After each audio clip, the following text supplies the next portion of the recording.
Hello, friends of Jack.org. Welcome back to another episode of Jack Amplified. I am your host, Michael Braithwaite. So grateful to be here. And listen, I am the least important part of the show. Wait till we get to our guest, and I'm going to introduce her in just a moment. But I want to talk to you a little bit about Jack Amplified.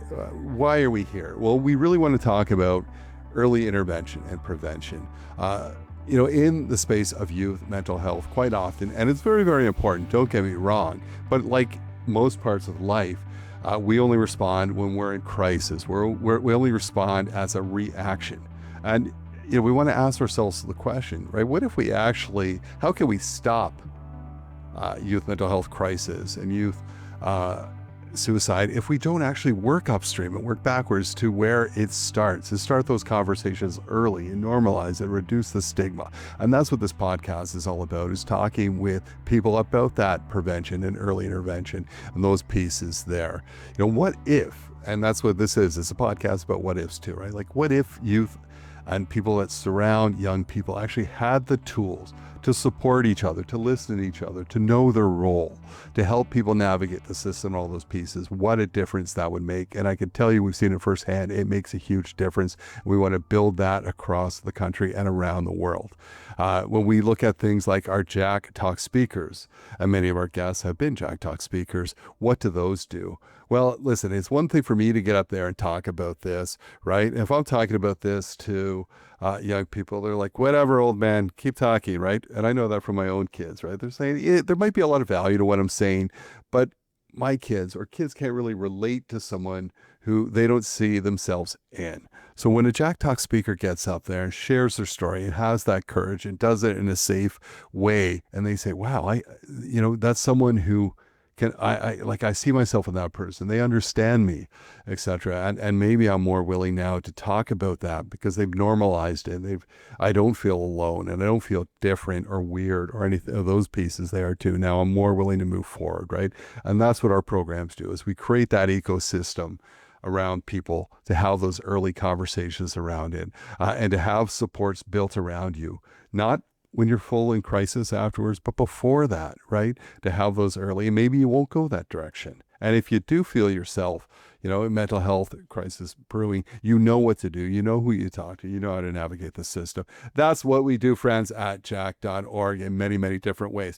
But I could babble on forever. This is not about me. This is about our special guest today, and I'm really pumped. I met our guest.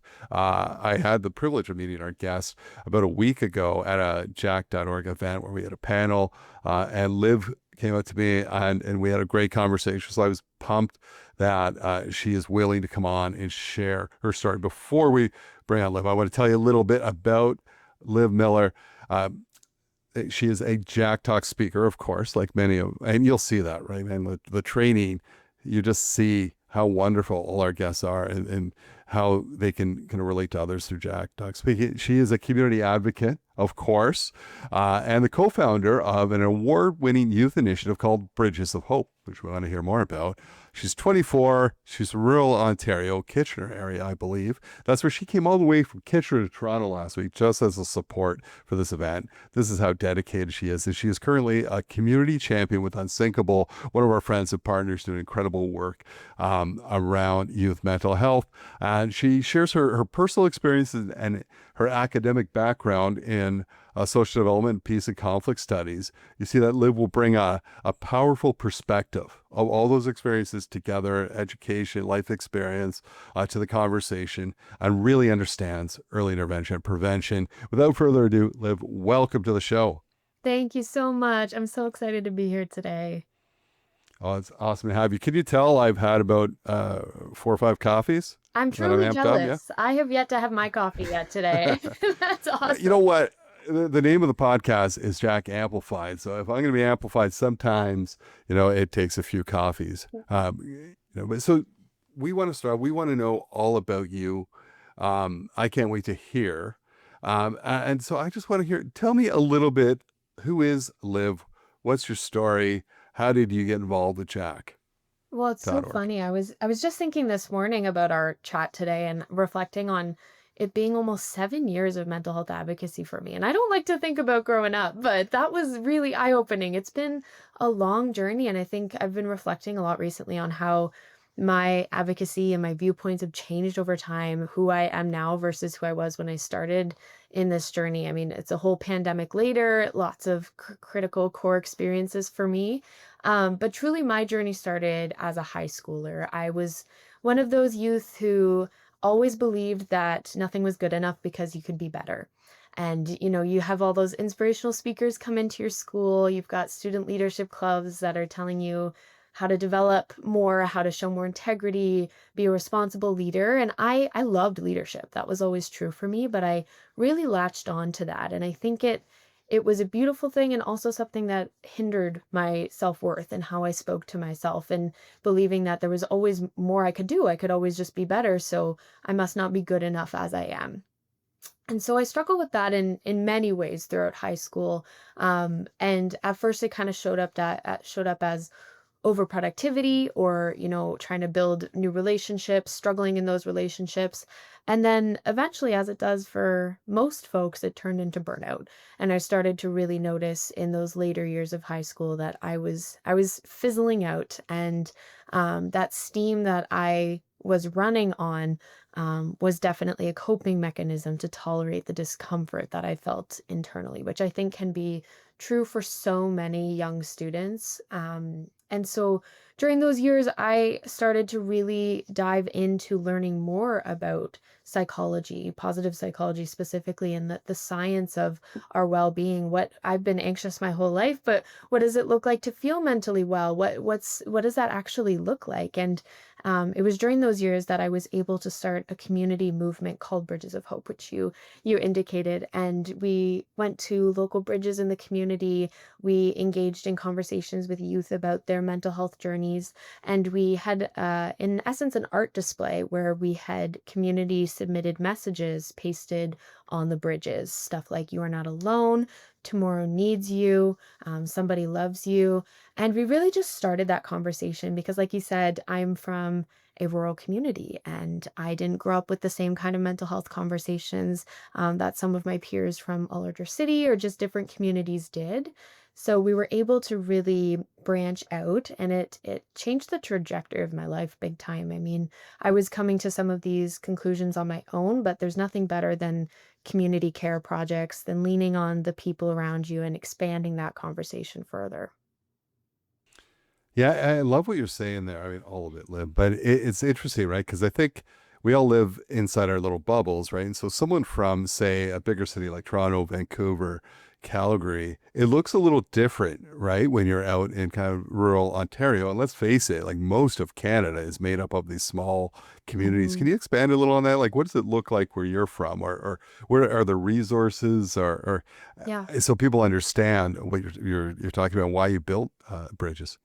For sure. I mean, we have a lot of folks out here with really awesome intentions and not enough resources. That's kind of how I would describe a lot of the mental health work in my community. There's been, members of council who have been pushing for really great things. We have a family resource center, we have a counseling agency, but the reality, even still, is that my town is about 15 minutes down the road from another small town, which is about 15 minutes down the road from another small town. And so we're this network of communities that you really need access to a vehicle to be able to receive mental health support. You need access to technology to receive mental health support. There's these basic resources that are really hard to come by. And I know that a lot of agricultural communities struggle even more so with talking about their mental health because of a different kind of cultural stigma. So there's a lot of interesting dynamics in my community. And I think I was aware as I created Bridges of Hope of the awesome people doing that work. But that's not to say that all the resources are available to reach the folks that they need to reach. Yeah, and it does. I mean, I think it speaks to the point. There's not one way to do this, right? Mm, And in fact, you have to have multiple ways because if people do not have transportation or can't get to the services or supports, we have to bring the supports to them. And you were doing some of that through your work. What, like, when you were going through this as a young person, what do you think prevents young people from reaching out? And what role does stigma play? mm. I mean, to paint a picture of my high school experience, I remember vividly walking through the hallways and you'd pass a couple people crying. You would pass a couple people with their headphones in looking down. You'd pass some arguments happening. And I don't know, because I've only been to one high school, if this was truly just the experience of my community, but it was everywhere I went. And it was almost like, why aren't we talking about this? Why isn't this part of curriculum? Why are our guidance counselors overworked right now trying to support us in non-academic related issues? It was so apparent to me that so many of us were struggling. Yet hardly was it ever spoken about. If there was a death in the community, we would talk about grief. And if it was, a situation in the community of hardship, we kind of came together in that way. But I couldn't understand why it seemed as though every day folks were struggling and that wasn't enough to start the conversation. And it does come back to this idea of resources, of the magnitude of these conversations when you're starting them for the first time, how much work that does entail. But truly, a culture of normalization would have changed everything in terms of stigma. If we had created a school community where, it's normal to feel a lot of turmoil. These years are really challenging. A lot of folks are handling more than just academic stress in high school. They're taking care of their families, especially in our current climate. They're worried about having enough money for housing, for food. There's just so many more social factors that are influencing the struggles that youth experience in high school. So I think having an overall culture of this is normal to feel this way would have done wonders to the stigma in my community. And I don't want to label you at all, but you seem to be like someone who is an achiever, a leader, right? Is that, I struggled with that for sure, just feeling like there was yeah, never enough that could be done to no. make it worth it. Yeah, for sure. Where does that come from, Liv? Like, where do you get, like, what is that inner drive that kind of pushes you to do more and more? Where is that? That's Do you that's a know? good question. I remember in the second grade doing a loony or toony day for my classroom to try to raise money for schools overseas. Like it just was something that I knew wholeheartedly made me feel like me.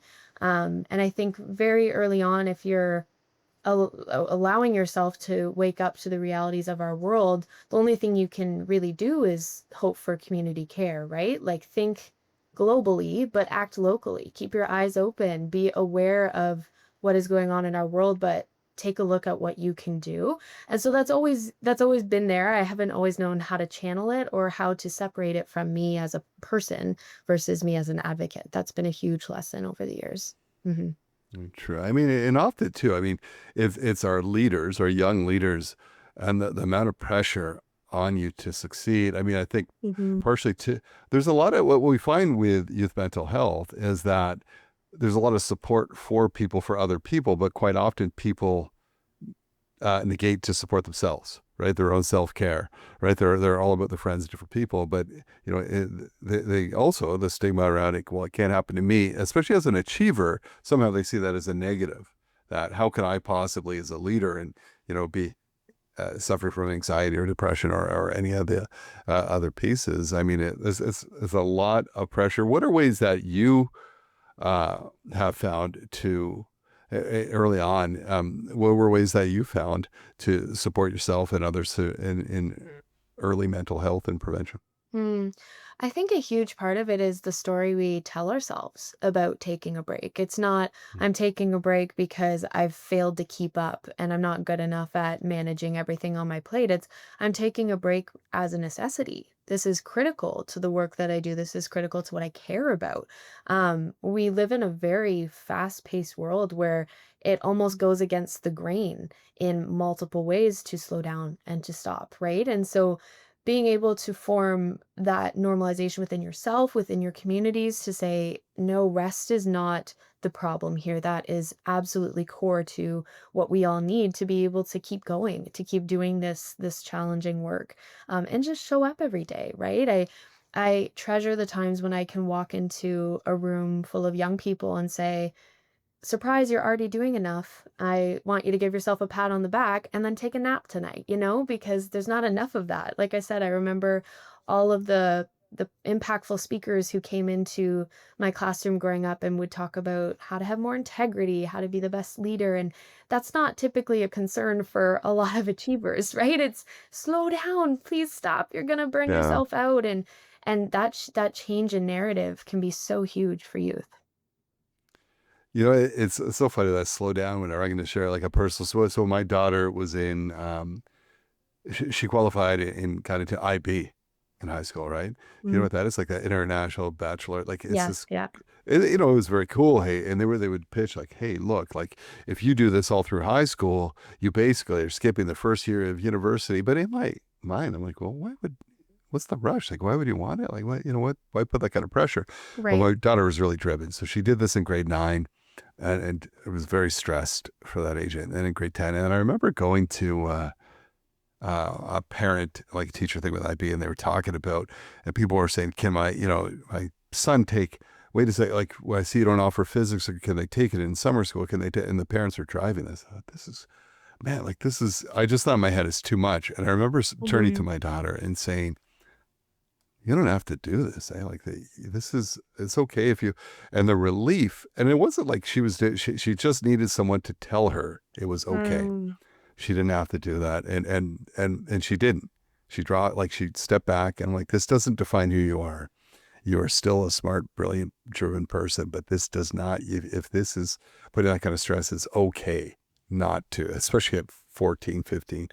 And the relief, and then she finished high school, did really well, and has gone on. But I think she just needed someone to tell her it was okay.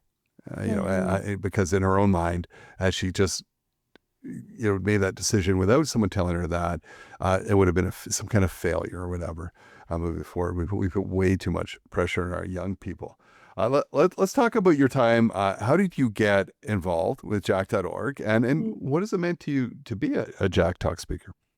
Yeah, it's so cool because when I did one of my Bridges of Hope events in Waterloo, I had reached out to local organizations to come do kind of like a boothing to share what they can offer in the region. And I had a Jack.org Laurier chapter come attend. So I was actually learning about the programming before I was learning about headquarters. And I remember thinking to myself, oh, this is super cool. This is on the ground community building. This is an opportunity for me to find more folks like me doing the mental health advocacy work that I care about because I loved Bridges of Hope, but it was challenging to go against the grain in many ways on that and to start something all on my own. I had a lovely co-founder as well who supported me, but even just the two of us, we we struggled to create something with the community support that you need to keep doing really difficult work.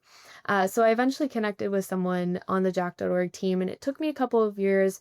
Pandemic showed up. There was a bit of stuff there, but I was thrilled to join on as a Jack Talk speaker. I believe this is my fourth or fifth year of speaking, and I've had a Incredible. community chapter for the past 2 or 3 years. So I'm thrilled to be a part of a broader community doing this work. I'm so glad that it wasn't just me, myself, and my community, but that I could expand a little bit larger than that. As we are to have you involved in your talents. For those who might not understand when you talk about Jack chapters, or can you just expand a little bit on that for those who might not be in the Jack now? Absolutely. Yeah. Chapters are opportunities to create community groups or school groups for mental health advocacy, whatever that looks like for you. So maybe that's fundraising, events, any kind of initiative that really sparks those conversations and dialogue. I have been thrilled to continue kind of what I started with Bridges of Hope in the form of a chapter. It's been a really awesome outlet that way. I've always had a small but mighty team of about 4 or 5 folks who are doing the work, and it's really grassroots, and it can be really powerful to receive the support from other community members doing this work, but not feel like you're doing it on your own. So chapters has been awesome for me personally. Very, very cool. Thank you, and thanks for that. So we are hoping a lot of youth are listening, and they are hearing from you. They're like, "Oh, that's so cool. I'd love to." If Liv could do that, maybe I can, or you're sharing your experiences, and I thank you for your courage for that. For the adults that are listening too, that are saying, "Hey, um, I want to support. I want to do something." What do young people need from the adults around them, in terms of support? Hmm. I think one of the biggest things that you can do is become a trusted adult. We talk about like safer spaces versus braver spaces. And this idea of not every space can be safe, but you can make it safer and you can make it braver. That's kind of something that I actually learned through Jack.org and the Jack Talks program is you can't always guarantee that a setting is going to be completely safe for someone. But if you are somebody that a young person can identify as someone to talk to, that's a huge first step. Maybe they don't want to talk right now. Maybe they're resistant to you initiating a conversation, but you never know, in a week's time, they might come back and say, I actually wanted to talk to you about this thing. And you never know what groundwork you're laying when you are an approachable, validating, listening ear for somebody. I think that that's so valuable. I know so many people in my personal life and beyond who just want a listening ear right now, just want that opportunity to share their truth and be heard. And so, obviously, the usual connect young people to support and make sure that they don't feel like they're alone. But the biggest thing I would say, if someone's trying to start being that light, is to be a supportive ear.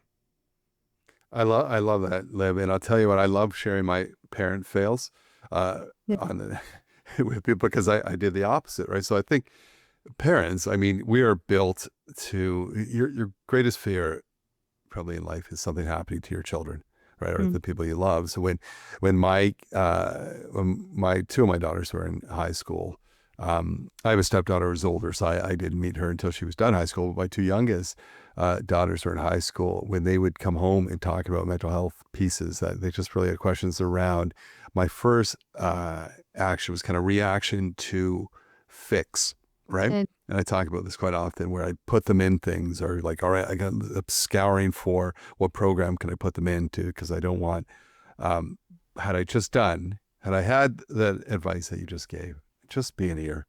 It um, might be not much of a conversation for them to know that you're open just to listening without judgment or reaction. That could go a long way. So that's very sage advice for yeah. that else listening. Don't be a Michael, listen to Liv and listen, right? Quit trying to That's fix so everything, funny. right? Yeah. So we're going to go into a segment called fact or fiction because I think there's, I mean, a lot of things are talked about, and some of them are absolutely true, and some of them not so much. So here's a statement that we often hear, and I want to talk to you about whether your thoughts on whether it's fact or fiction. So if someone really needs help, they'll just ask, fact or fiction? What do you think? I would say, unfortunately, fiction. It is so hard to take that first step to ask for help, especially if there's so much self stigma going on that someone believes it's not a big enough issue or challenge to seek support, right? There's so much of a self invalidation that will happen if you don't believe in your heart that any challenge is worth receiving support for. So, unfortunately, I would say fiction. Hmm. Do you think, and not to, I mean, it's funny. I mean, as much as we've grown as society, I think, and different, again, uh, males, females, right? Do you think that men or young men have, and this is again opinion, right? I don't know. Do you think like for young men and women, it's different in asking for help, or there's different kind of, if a young man asks for help, it's that emotional piece too? What are your thoughts around that? I think it's challenging because overall we're talking just about patriarchal expectations Yeah. and stereotypically men are supposed to be a supporter, a resource, somebody who is always stoic and prepared to support. And then, arguably the opposite of women, we're expected to be emotional, to be caretakers. And I think I often wonder how that benefits anybody. And there's a lot to be unpacked with that entirely, but I do think, I grew up a lot around a lot of toxic male communities, unfortunately. I think, rural communities can be challenging that way already, but even in the sports communities, we had a lot of really intense sporting communities here. We saw that kind of on display this year in a couple of the public court cases. And I think, you know what, it's really devastating to all individuals involved that we continue to push this narrative. I would love to see that dismantle more and more, because it's a beautiful thing when all folks feel like it's normal to experience emotions that we are born with, that we come into this world experiencing. And I would love to see that continue to be accepted widely. Yeah. Yeah, I mean, Um, I remember back, and this is way back, so back in the early 2000s, Shane Corson, who was Toronto Maple Leaf, actually talked about his mental health and anxiety and different and when no one was talking about it. And I thought, and what an incredible thing to do and he was a tough guy, right? Like on the ice, he was a scrappy player. And I remember through Hockey Helps the Homeless, where I met Shane and asked him, I said, what, like, where like did people bother you on the ice after that? Was there? And he said no. He said actually like people were really good about it. No one really Mm, chirped it and went on. And I said, I mean and he was so humble about it. I said the courage it would have taken for kind of a tough guy to do that and to step away from that stigma. But we need more of that, right? We need more Shane courses out there kind of saying, hey, this is an everyday struggle. And as an athlete, it doesn't go away. It never has, and it still doesn't, mm, right? Um, but you're right. I wish, and it's sadly, I think as much as we've turned some corners, we one step forward and we kind of slid backwards a little bit too, where we see this kind of pushback. But you know why I have a lot of hope, Liv, is because mm, people like yourself, right, that are changing the tone, changing the conversation, changing how we see things moving forward, because you're speaking out and speaking so well and creating those spaces. So thank you for that. And I think, through the work that you've done through Bridges and through Jack Talks and those different things, we're arming young people, maybe arming, we're giving young people the tools to have those mm. conversations early, right? So I have a final question for you. I've taken up a lot of your time, and I know you are a busy person. So as we do with all guests on the podcast, I want to end with one big picture question, and is that what are your hopes for the future of youth mental health across Canada? Mm. I think I definitely hope for a world where we accept emotions not just as tolerable, but as beautiful things, as things that provide information for us, that don't have to scare us, that we know we can receive support for if we need to. Because at the end of the day, I feel that there's this cultural, if you will, fear and this running in the other direction of these elements of our mental health, like emotions, like neurodivergent folks. And it's really saddening to feel like we are losing the beauty in that. I remember deciding at a very young age that I was no longer going to feel bad about the intensity of my emotions because it brought so much good for me. I can watch so many shows and bawl my eyes out even though I'm not involved. I go to live music events and I move to tears just by the mindful experience of being witness to somebody's art. And I would never change that about myself. I think there's just currently a huge culture of fear as we're, like you said, making progress. And we've got to take folks with us as we learn this about ourselves. I would love to bring young people along this journey of seeing the good in our emotions and our feelings, and yeah, really bring that into focus for a healthier world. Unapologetic. I love it. Mm, Yeah. Yeah. And being different is okay. And actually is fantastic, because it's mm. kind of boring when we're all the same. Let's be honest. Liv, thank you so much for all you do, for bringing youth mental health to the forefront, for being such a great spokesperson about early intervention prevention, for the work you do with Bridges and Jack Talks across all platforms. It's so appreciated. We can't do it without young people like yourself leading the way, and it's so appreciated. Thank you for your time today. Thank you so much. It was such a pleasure. Amazing, amazing. Every time, well, this is the third time now that I've had this conversation on Jack Amplified, but every time I talk with young people, when I first met Liv a week or so ago, and just the energy and the passion and brilliance, man, it gives me such great hope moving forward that we can tackle this massive conversation around early intervention, prevention, youth, mental health, and why early intervention and prevention is so important to have these conversations and to have them driven by young people, for young people, by young people moving forward, and how things look different in different places, right? We heard Liv talk about, hey, I grew up in a rural town, a small town that led to another small town, another small town. It's not always the same. And we have to have, and people have to, we can't, there's not one solution or one person that could talk to everything to everyone, right? And that's why at Jack.org, we train over 100 young people, right, from different parts